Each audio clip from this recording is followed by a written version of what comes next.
to my buddy Charlie Gasparino. He's been following these developments that I must say he was on long before anyone else, and it concerns CNN Plus, their streaming service that they are now shutting down little more than a month after starting it up. Charlie, what are you hearing? What happened? Well, I got the call today around 11:30, and on my Twitter page, we were first to report that Andrew Morse, the head of CNN Digital, was out, and that a major announcement regarding CNN Plus was in the works. The tell was that Andrew Morse, who's a longtime media executive, he was one of Jeff Zucker's right-hand man. If there was a sort of rabbi for CNN Plus, it would be Andrew Morse, and that was the tell that they were going to shut down the whole thing. For weeks, we've been reporting that the launch was horrible. It didn't sign up a lot of people. It was CNN kept denying it, but the numbers don't lie. And on top of that, you have to look at it this way: they're involved in a merger, right? CNN is part of Warner Media that has been bought by Discovery. They're merging it together. They have to get $4 billion of cost savings.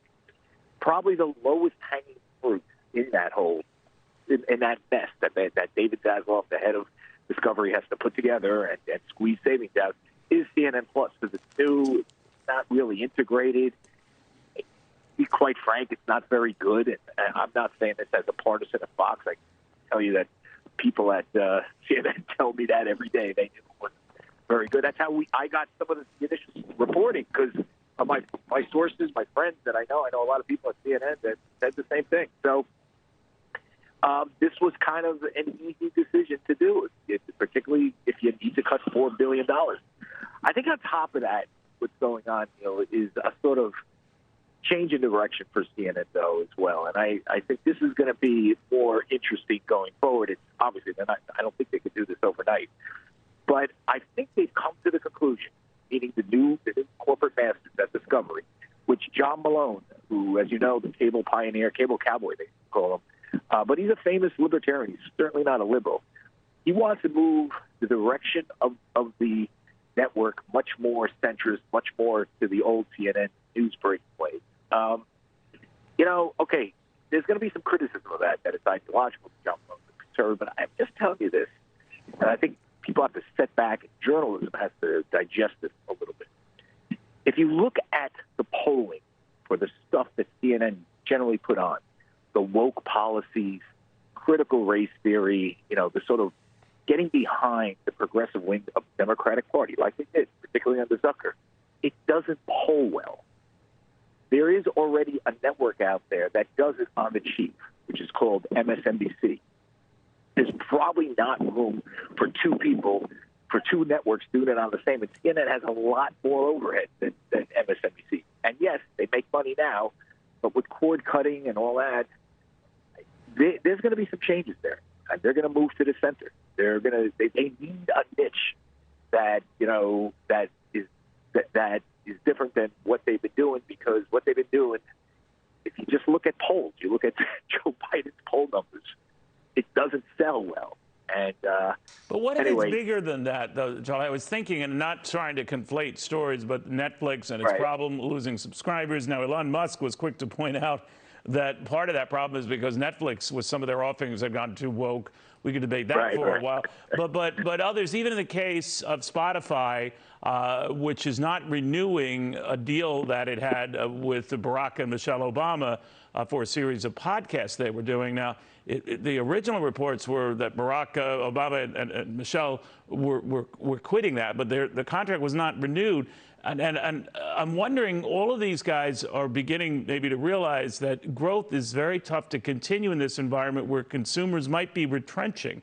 And I'm wondering if that is the pall that's being cast over all of these streaming services or wannabe streaming services that, like CNN Plus, are no longer.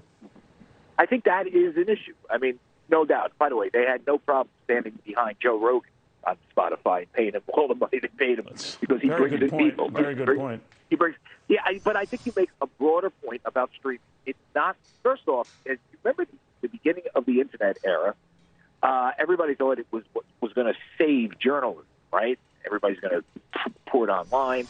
And then they realized that there was a degree of creative destruction for the internet. Even though everybody's using the internet, people are picky about paying for stuff. on the internet. And there was a shakeout, particularly in journalism. Journalism did not find the internet at the end a very welcoming place. Yeah. And I think you're going to find that now with streaming. I mean, there is a streaming war going on. Does that mean people are going to stop streaming? No. People like sitting at home and watching movies, right? But they're going to they're obviously have more choices, right? You have Disney, you have Netflix, you can go down the line, right? Viacom, Paramount Plus, there's a lot of choices out there. And there's a price war going on. So in the middle of that comes CNN, which tried to sell newsy stuff via streaming, which is difficult to sell. News and streaming is not easy. If you talk to people involved in that business, and again, it was like if you have to cut $4 billion, this is low hanging fruit, so to speak. You know what I mean? And I've always said that. I mean, when I wrote the initial stories about this, I got this backlash from the CNN people and other people, and I'm like, you guys actually cover business? I mean, you know how mergers work? What you cut first in a merger? You cut the lowest hanging fruit. It's easy. And this is what CNN Plus was. It's a shame because they sold it to people that they hired, including people from our network, as the savior of CNN. And it's toast today. I take no glee. I take no glee in this. This puts people are going to be out of work. It's not good. All right, Charlie. Thank you very much for weighing in on that again.